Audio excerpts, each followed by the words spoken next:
Quantos vieram aqui para receber uma palavra? Aleluia. Enquanto algumas pessoas terminam de ofertar, coloque-se de pé. Nós vamos fazer a leitura do texto bíblico que está lá em Lucas, no capítulo 24. A gente vai ler a partir do verso 13. Lucas, capítulo 24. A gente vai ler a partir do verso 13. Quem trouxe a Bíblia, gente? Quem só trouxe o celular mesmo?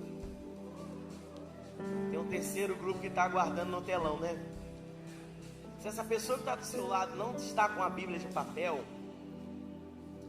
você ousadamente vai dizer para ela assim: meu irmão, diz aí, meu irmão, nessa manhã eu irei passar na store.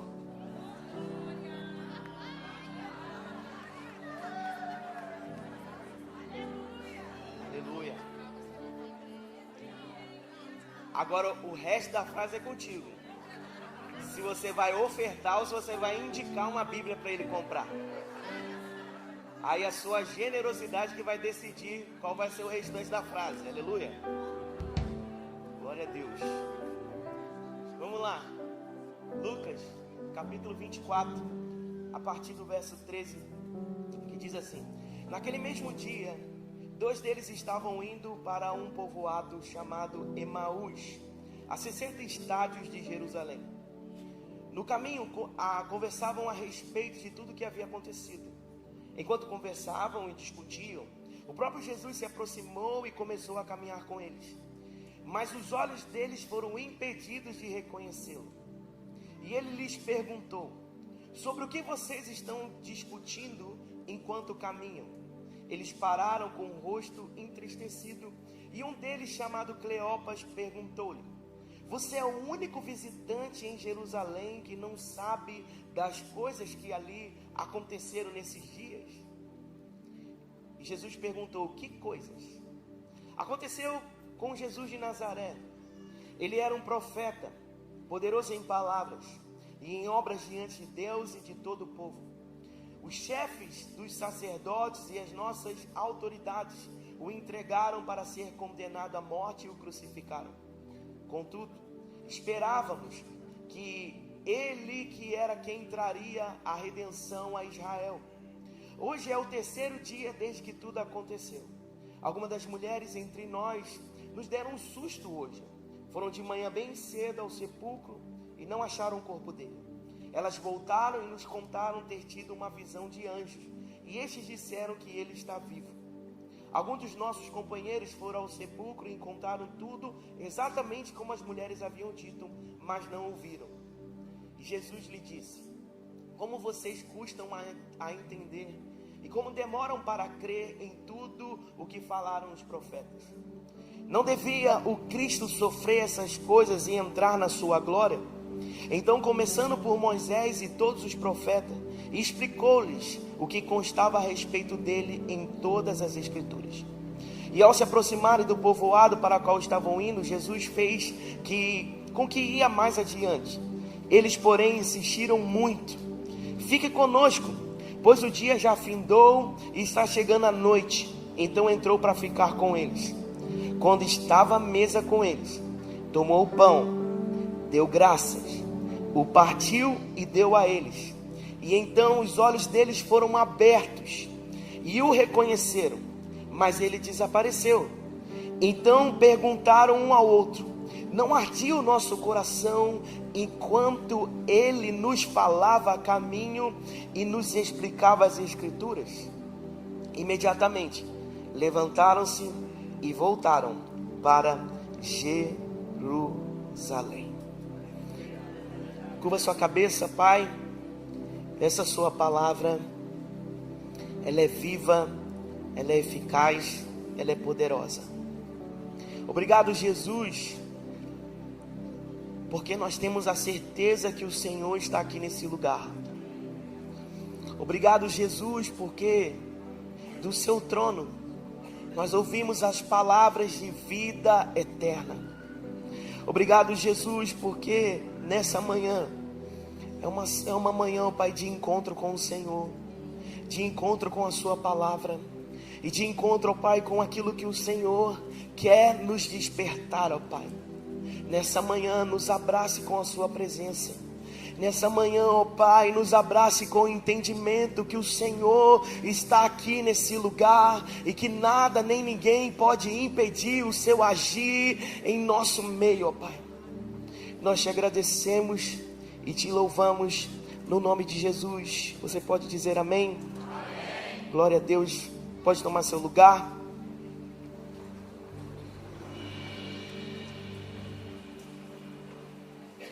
Nós estamos diante de uma passagem muito conhecida e nós damos ela ao título de dos discípulos de Emaús, os discípulos a caminho de Emaús. Porém, essa história e esse trajeto que esses discípulos estão fazendo, o texto só menciona o nome de um, Cleopas. Não se sabe quem era essa outra pessoa. Não se sabe se era homem, não se sabe se era mulher. Alguns estudiosos, eles tendem a dizer que se tratavam de marido e mulher. Mas o que nós podemos saber deles é que eles não eram dos 12 discípulos de Jesus, mas eles eram discípulos que acompanhavam Jesus. Eles não estavam dentro daquele grupo ali que a gente já conhece todos eles, mas eles faziam parte do ministério de Jesus. E Jesus, e o que está acontecendo aqui? O que envolve essa saída deles de Jerusalém para Emaús? O fato é que Jesus Cristo havia morrido na cruz do Calvário. E Jesus, em toda a sua trajetória, já havia dito que isso em uma hora iria acontecer. E era necessário que isso acontecesse. Mas só que Jesus não deixou isso assim como uma informação vazia. Ele prometeu que iria morrer, mas que ele iria ressuscitar. E nós estamos vendo esses homens, segundo o relato deles, eles já estão no 3º dia. Já havia o testemunho de que o sepulcro estava vazio. E todas essas informações e todas essas notícias não foram suficientes para eles crerem na promessa de Deus. E é aqui dentro desse lugar que nós iremos caminhar. É aqui dentro dessa perspectiva que nós iremos permanecer nessa manhã. Porque, meu irmão, uma coisa que não pode acontecer é você se esquecer daquilo que Deus te prometeu, você se esquecer da palavra que o Senhor liberou para a sua casa, para a sua vida, para a sua família, para os seus dias. Você não pode se esquecer em nenhum momento daquilo que Deus falou. Cristo havia morrido e ressuscitado. E existem histórias preciosas que envolvem tudo isso. Porque a palavra do Senhor nos diz que os discípulos, ao verem Jesus morto, eles fogem. Fogem justamente com medo que aconteça com eles a mesma coisa que aconteceu com Jesus. Eles fogem com medo, mas tem um homem chamado José de Arimateia, que sabia que quando alguém morre, para você poder fazer um velório, um enterro, que a gente possa conhecer assim de honra, deveria ser feito em até 24 horas. Porque todas as vezes que passavam 24 horas, o corpo das pessoas era até mesmo descartadas, aquilo que nós conhecemos como uma vala. Os discípulos fugiram, mas ficou um homem que amava a Jesus em secreto. Ninguém sabia, ninguém havia conhecimento, mas era alguém que observava Jesus de longe e o amava. O amava tão profundamente que ele, ao ver que os discípulos que deveriam cuidar disso não estavam cuidando, ele vai lá, se coloca nessa posição e pede o corpo de Jesus, que ele quer dar um lugar para Jesus. Um lugar para que Jesus pudesse ser colocado. ele toma esse corpo, coloca Jesus em um sepulcro, rola uma pedra e coloca essa pedra no lugar para que o corpo ficasse protegido. Os estudiosos dizem que só alguém que possuía grandes riquezas, que tinha um sepulcro como esse.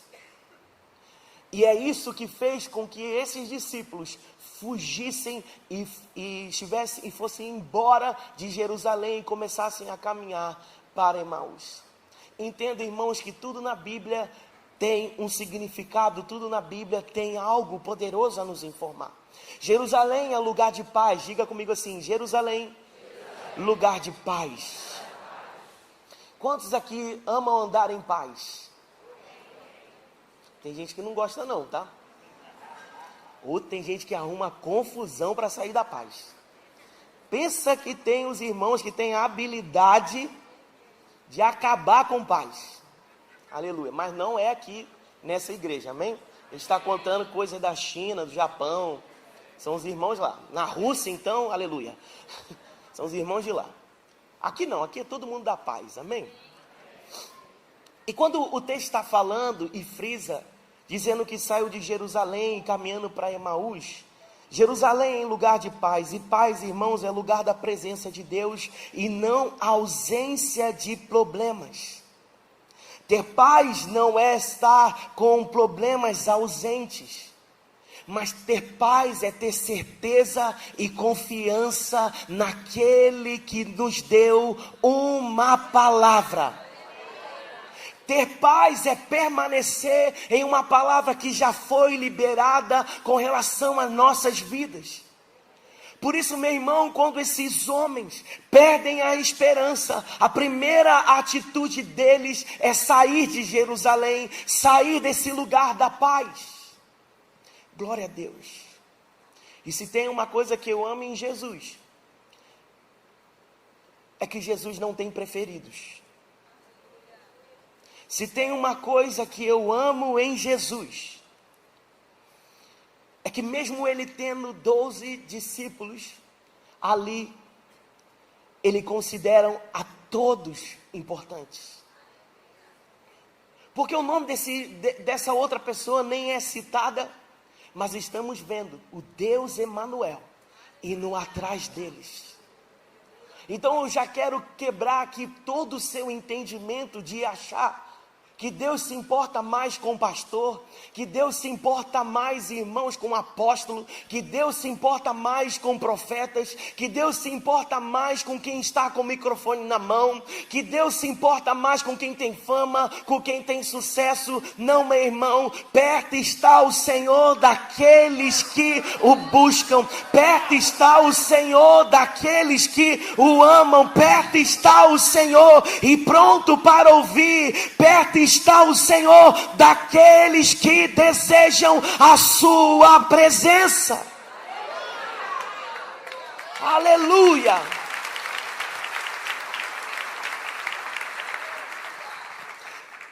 Eles eram considerados discípulos. E o que é um discípulo? Discípulo não é um fã. Discípulo não é quem tem clube, fã-clube. Discípulo é aquele que se rende, é aquele que se submete, é aquele que está disposto a mudar. Discípulo é aquele que deixa as características de Cristo entrar na sua vida, entrar nas suas entranhas, entrar no seu coração, ao ponto de que quem te conhece sabe como você é, sabe quais são as suas reações, mas porque você é um discípulo, você sempre surpreende eles, porque eles estavam esperando uma reação, mas ao ver você se movendo na palavra, eles chegam à conclusão: só pode ser Cristo Jesus, só pode ser a palavra, só pode ser a presença dele. Acontece que os discípulos também correm riscos de se esquecerem da palavra que foi liberada. Cadê o irmão do teclado? Era essa hora que ele entrava assim. discípulos também correm o risco de se perderem. Porque existe muita gente autossuficiente por aí. Tem muita gente, irmãos, que se esqueceu do início das coisas. Tem muita gente que se esqueceu da palavra que o fez levantar. Esse dia me fizeram uma pergunta na caixinha, dizendo assim: pastor, o que te faz permanecer? A mesma palavra que me levantou é a palavra que me sustenta todos os dias da minha vida, e é nela que eu olho, é para ela que eu continuo olhando, porque se eu desviar o meu olhar, eu vou desanimar, eu vou desistir, eu vou olhar para homem, eu vou olhar para situações, eu vou ter diversos motivos para ir embora, para sair, eu vou ter diversas justificativas para não permanecer. Por isso, meu irmão, hoje nessa manhã você vai voltar os seus olhos para aquele que te chamou, voltar os seus olhos para a palavra que um dia te levantou, quando você não era nada, quando você não era ninguém, quando você estava perdido, mas você foi achado em meio aos seus pecados, em meio às suas perdições. Ele te achou no meio do caminho.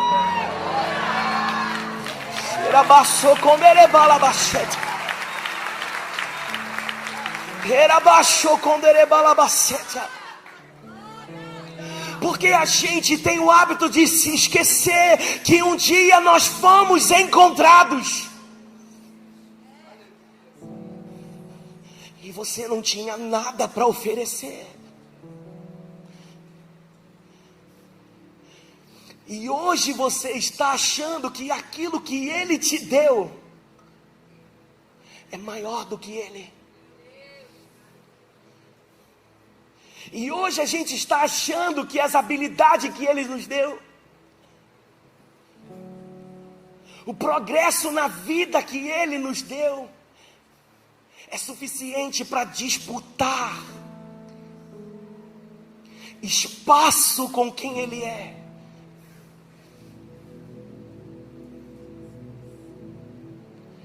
A Bíblia conta a história de um homem chamado Jó.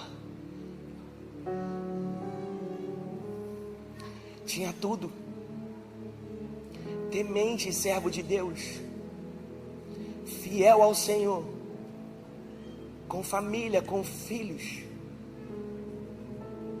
com prosperidade.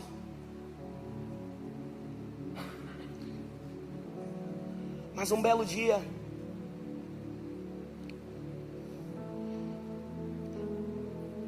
Satanás foi diante de Deus e disse assim: sabe por que ele te serve? É porque ele é cercado de bênçãos. Sabe por que ele te serve? Porque tudo que ele tem é o que o faz viver e estar diante de ti. E Deus diz: não, ele é fiel.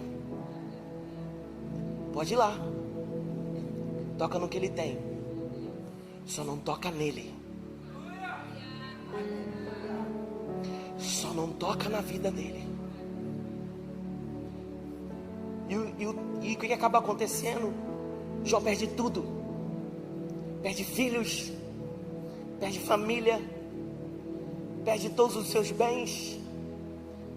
E o que restou para ele? A acusação dos amigos, que nem perto chegam. Mas o texto vai dizer que em nenhum momento ele pecou contra Deus. Perdeu tudo, mas não perdeu a palavra. Perdeu tudo, mas não perdeu o temor a Deus. Perdeu tudo, mas permaneceu na palavra. Às vezes qualquer coisa nos tira desse lugar.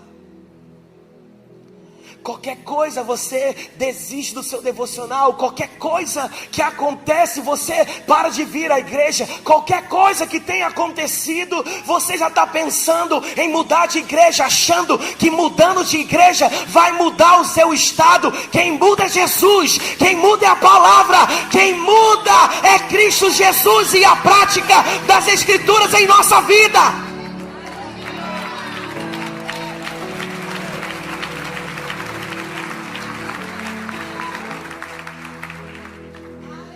Vive atrás de ânimos emocionais.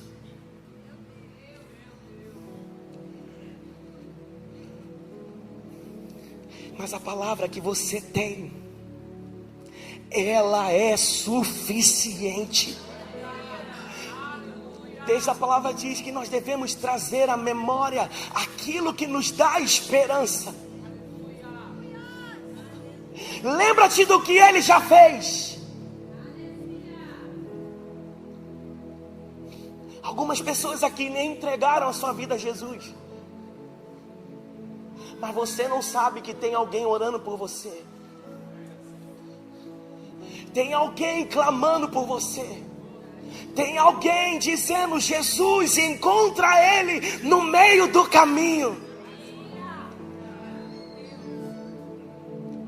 Esses discípulos fugiram da palavra que eles tinham por uma frustração.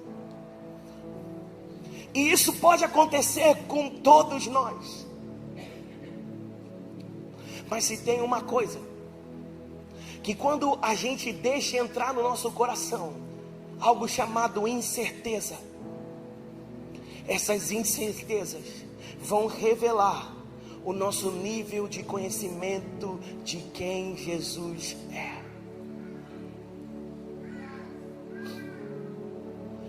Você já passou por uma situação de que desconfiaram de quem você é? Quem é que já levanta a mão? Minha pergunta para você é: como que você se sentiu?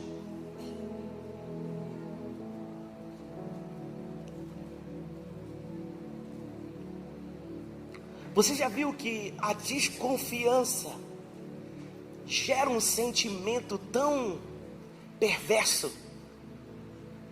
Quando duvidam do seu caráter. Na gente nos ofende, mas em Jesus não. Porque quantas vezes a gente pensou em desistir e Ele permaneceu. Quantas vezes a gente nem se lembrou que Ele está presente no nosso dia. Que Ele está presente na nossa vida ordinária. Que Ele está presente no nosso dia a dia, no meio do nosso trabalho. E a gente está brigando com A, com B ou com C, quando na verdade Jesus está nos dizendo: se você olhasse para mim, se você viesse resolver isso comigo, se você me buscasse, se você estivesse olhando para mim, se você me clamasse, eu tenho uma promessa. Clama a mim. Clama a mim. Clama a mim. Responder-te-ei. Eu tenho promessas. Porque se o meu povo, que chama pelo meu nome, se humilhar, se entregar, se arrepender dos seus maus caminhos, eu os ouvirei. Você tem promessa. Clame a mim, responder-te-ei. Clame a mim, responder-te-ei.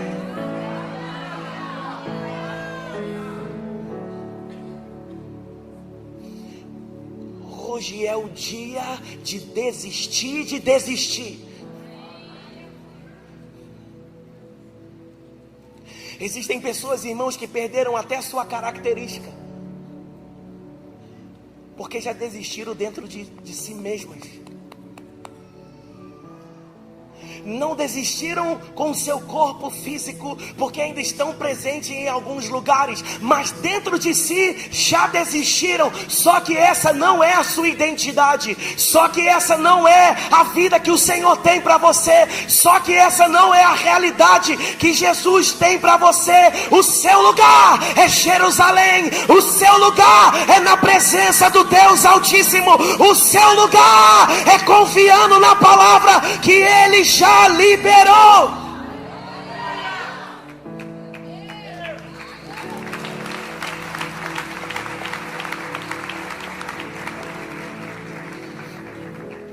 Existe um veneno chamado incredulidade. A fé vem pelo? Mais forte. A fé vem pelo? E ouvir o quê? De quem? Então tudo que você ouve mexe e gera algo dentro de você. Só que dependendo do que você ouve, não gera fé, gera incredulidade. Esses discípulos provavelmente se reuniram com a turminha do que acabou, não tem mais jeito, a hora de desistir. Ele prometeu, mas se foi. Deram a notícia, mas não acharam o corpo. Alguém deve ter pegado. Mas ele tinha dito: eu vou ressuscitar. Mas desistiram, estão desistindo porque estão acreditando no que os olhos estão vendo. Deus te deu uma promessa: bendita será a sua família, bendita será os seus filhos, bendita será a sua descendência. E você está desistindo por aquilo que você está vendo, porque não está do jeito que você quer. Mas continue na palavra, continue crendo, continue declarando. Jesus vai se encontrar no caminho.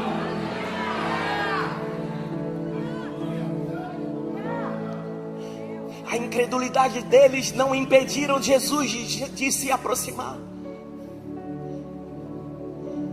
Porque se tem uma coisa que Jesus tem uma habilidade, é não olhar o seu momento atual. Porque a Bíblia mesmo diz que existem dias maus. Existem dias que a gente não está bem. Existem dias que a gente quer desistir, e isso não afasta Jesus. Existem pessoas que estão se levantando durante o dia e achando assim: eu não sou merecedor disso. Jesus me esqueceu. Eu não tenho mais direito a essa graça. Eu não tenho mais direito a esse favor. Ei, meu irmão, Jesus quer se encontrar com você, que mesmo perdido, mesmo estando longe, Ele faz questão de te encontrar no meio do caminho. Quando a gente bebe desse veneno da incredulidade, a gente passa a se tornar insensível à presença de Jesus. Porque o texto vai dizer que quando eles discutiam, Jesus chega e eles não percebem. Por mais que havia naquela época um hábito cultural, que quando existiam pessoas assim caminhando em uma direção, era normal outros se achegarem para caminhar junto. Jesus entrou no ordinário, mas a presença de Jesus não é qualquer pessoa.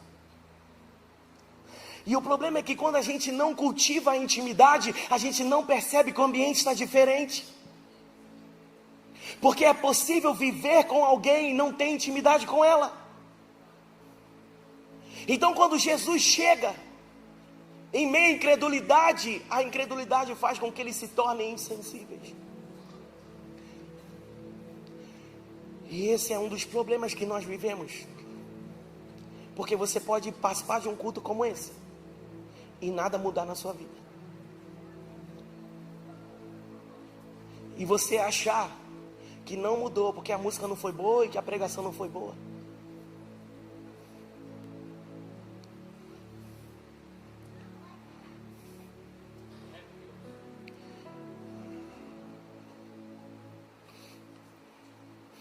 Mas a minha oração, irmãos, é que os nossos cultos comecem quando a gente se levantar da nossa cama. Os nossos cultos se iniciam, irmãos, no caminho em direção à reunião. Que quando você chegar aqui, se um dia não tiver música para você, não importa. Porque você veio com um objetivo: louvar e adorar Jesus. Deixa a disputa por coisas que passam para os fãs. Discípulo não é assim, discípulo não é assim. Discípulo quer a presença, discípulo anseia pela presença, discípulo ama a presença de Jesus. Discípulo não está importado se vai ser na primeira fileira, se vai ser na segunda, se vai ser na última. Se tiver um lugar no chão, se tiver um lugar encostado na parede, eu vou permanecer, porque eu quero é a presença. Se vai ser na escada, se vai ser na galeria, não me importa, eu quero a presença.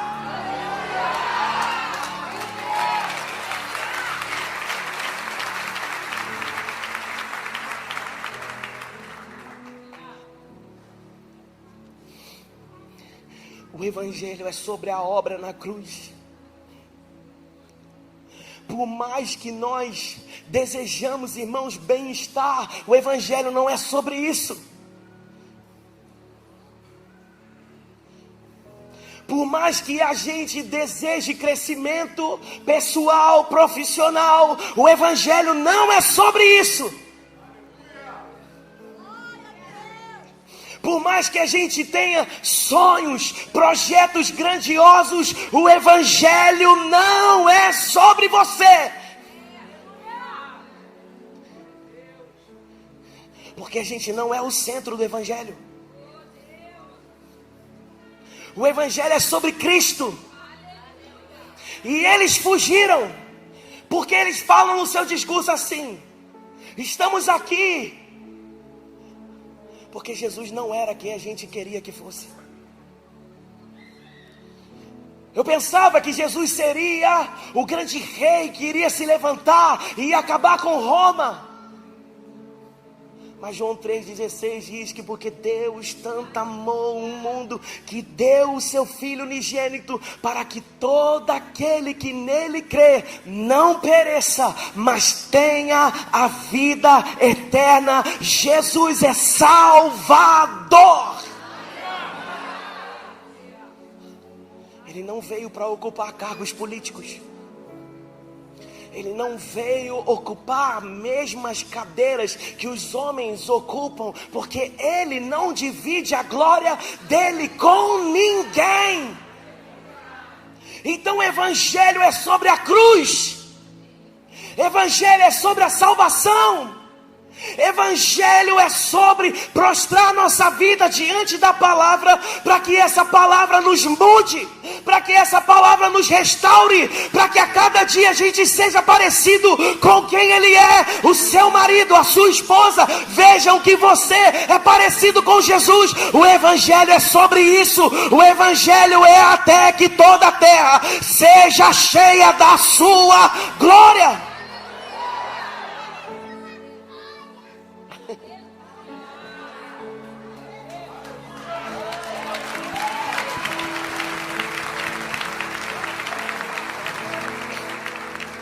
Já está treinando.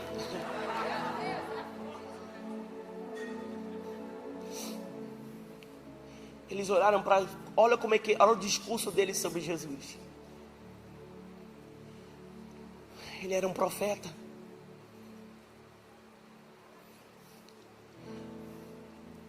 Era um homem com bom testemunho. Era um homem de palavra.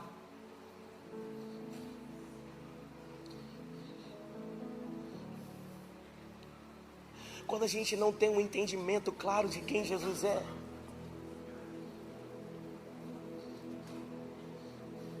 a gente sempre vai ficar, irmãos, num nível muito raso. Profeta, o homem pode ser. Bom testemunho diante de Deus e os homens, o homem também pode ser. Ter palavra, o homem também pode ter. Mas o que o homem não pode fazer é ser um salvador. E o único entendimento que eles precisavam ter no coração, eles não tiveram, justamente porque estavam olhando na ótica deles. Porque quando eu espero por um plano diferente do de Deus, o resultado é frustração. Outro dia, eu estava numa sala de aula e estava falando sobre a vontade de Deus. Eu disse assim para aqueles alunos, falei assim, olha, existem muitas coisas que Deus já cumpriu a palavra dele na vida de vocês, só que não cumpriu do jeito que você queria. E por não ter sido do jeito que você queria, você ainda está orando por algo que Deus já cumpriu.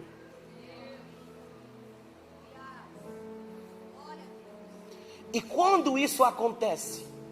Quando a gente não é grato por aquilo que a gente já tem. Porque a gratidão, ela tem o poder de revelar aos nossos olhos que nós já temos o que precisamos. E quando encontramos isso, nós sabemos que Deus já realizou a sua palavra. Eles tinham um plano, mas Jesus tinha outro. E a gente não vai conseguir convencer Jesus de mudar de ideia. Você pode pirraçar, você pode se jogar no chão, você pode fazer o que você quiser, mas a palavra dele vai permanecer a mesma. Se ele disse que é para sair, é para sair. Se ele disse que é para parar, é para parar. Se ele disse vai para a direita, vai para a direita. Se ele disse para você tomar um novo rumo, você tem que tomar um novo rumo. Se ele disse sai dessa amizade, sai do meio dessas companhias, ele não vai mudar de ideia. Não adianta enfeitar.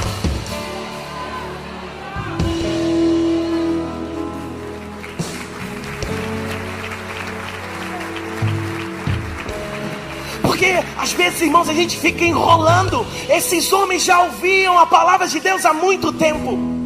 Eles já sabiam do plano, mas eles permaneceram com deles.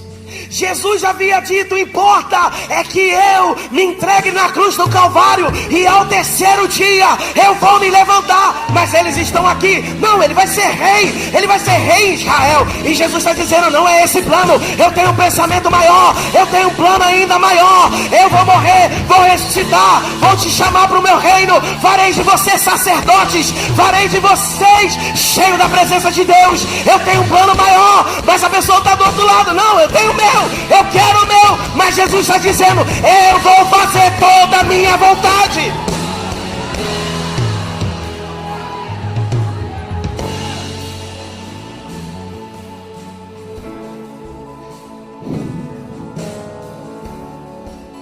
Quando a gente é apaixonado pela presença,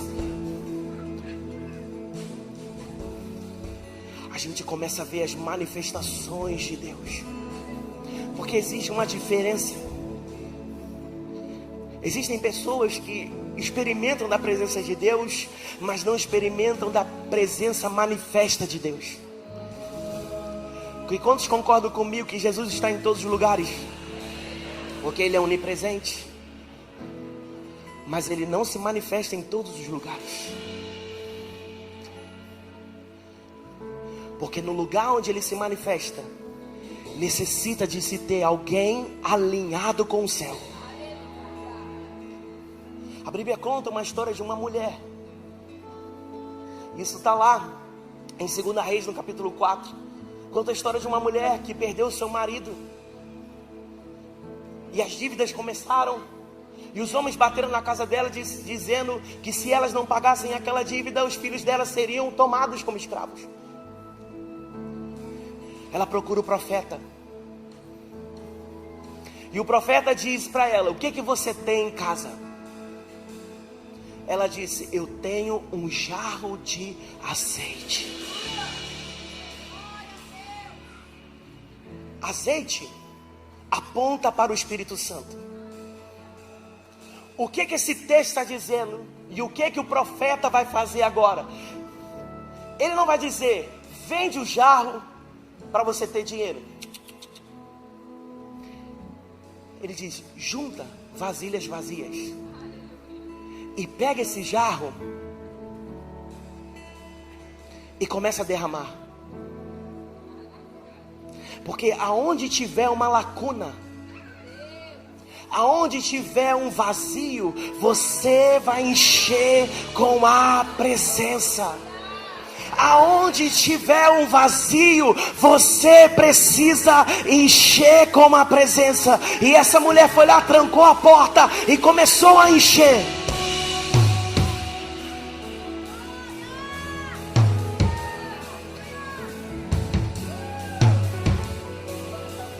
E ela me dá mais, porque eu desejo mais, não é suficiente.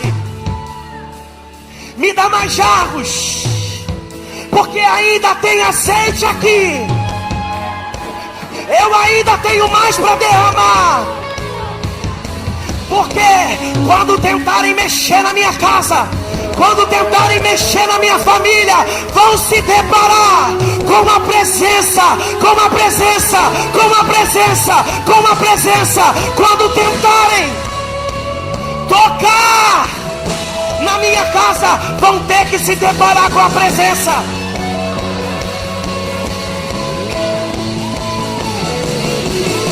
E o que Jesus quer fazer com aqueles dois homens? O que Jesus quer fazer com aqueles dois homens? Jesus explica todo o evangelho. E se aproximam de um lugar onde eles convidam Jesus para entrar. Jesus poderia ter ido embora, mas a obra ainda não estava completa. Porque o que Jesus quer resgatar nesses discípulos? A consciência da presença.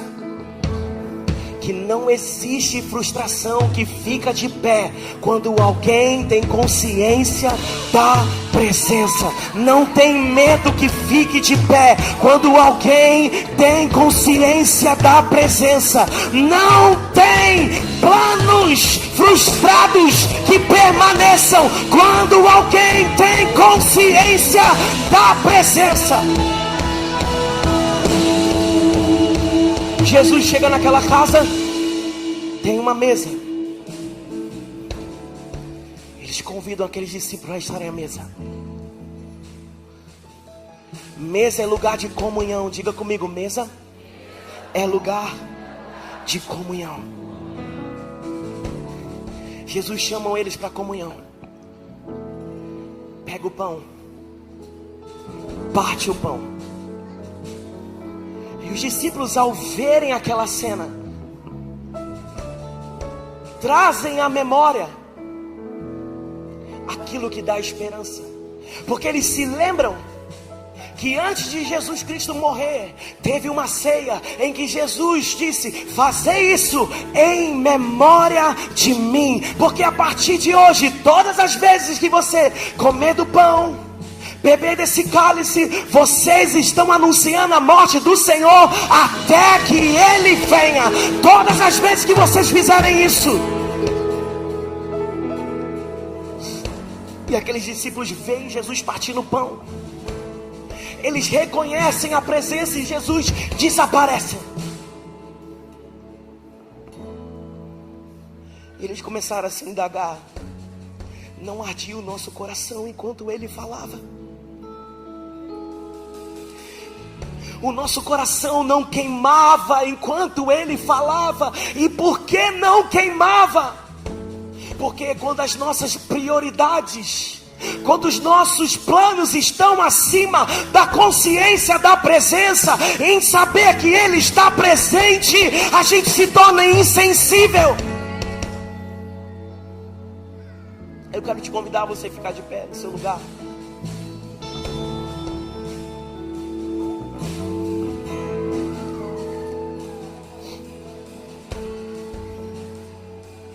Eu tenho um convite aqui nessa manhã. Irmãos, podem tirar aqui, por favor.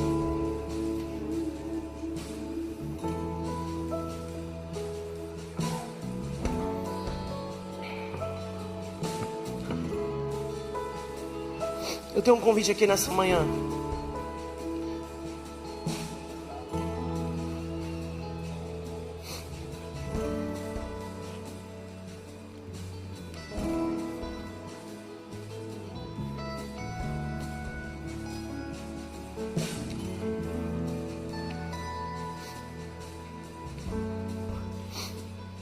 Hoje é o dia de colocar fim na frustração.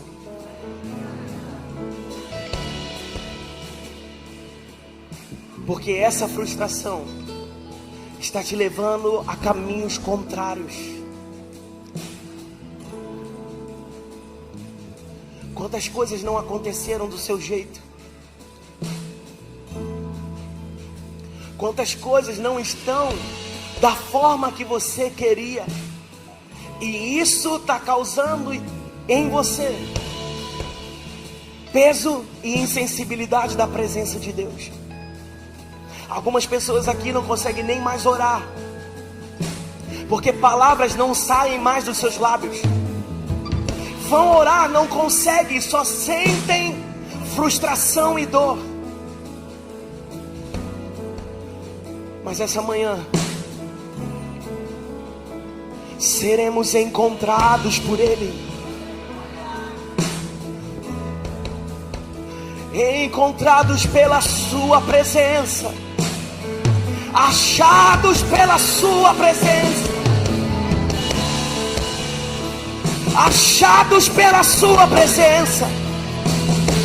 É manhã de ser encontrado por Ele. É uma manhã de ser encontrado pela Sua presença.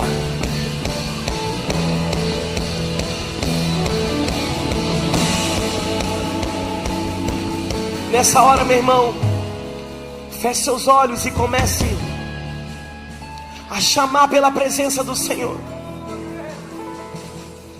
Existem cadeias para serem quebradas aqui nesse lugar.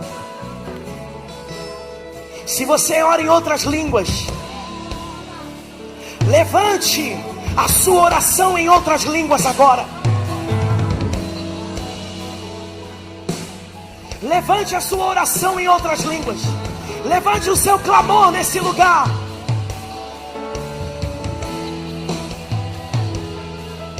Não seremos uma igreja insensível à presença. Oh! Xerebalabassote.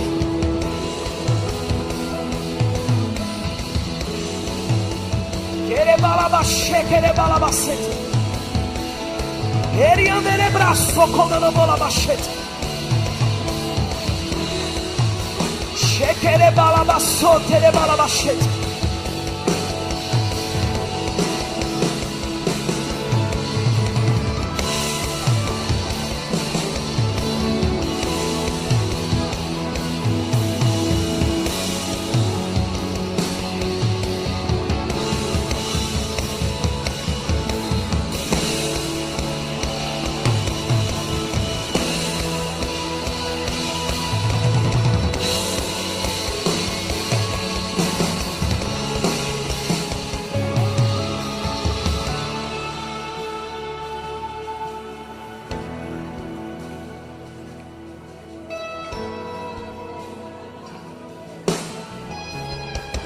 Eu quero convidar você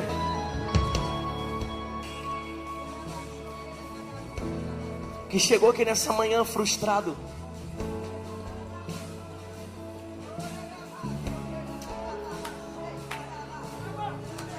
e que sabe que a sua vida não está do jeito que você gostaria.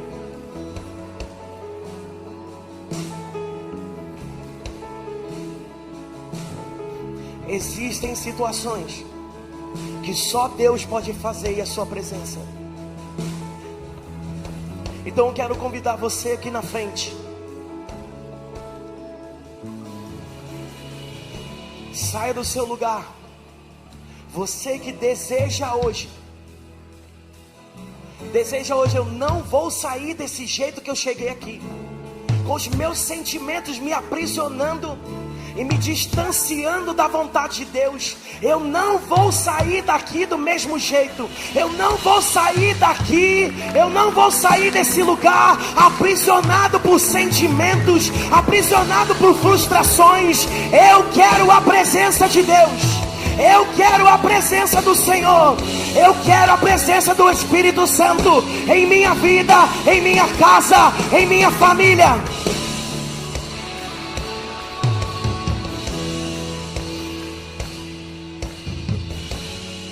Esse convite é para você. Que assim como esse irmão, esses irmãos que estão aqui,